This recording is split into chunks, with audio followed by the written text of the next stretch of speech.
Hello मंडळी, मी वाऊ. आज माहितीये ना काय आहे? सांगा सांगा.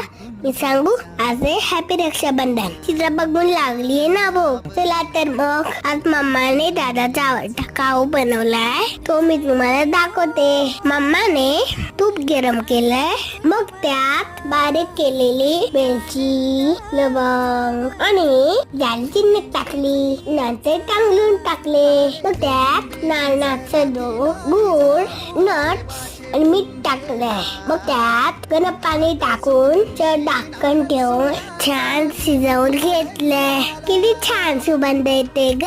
आणि अशा प्रकारे आमचा खाऊ तयार झाला. तुम्ही पण नक्की बनवून खा. आज तर मी खूपच खुश आहे बाबा. माहितीये का, राखी बांधल्यावर माझा दादा मला गिफ्ट देणार आहे. आता मी चालली आता दादाला राखी बांधायला. हॅपी रक्षाबंधन.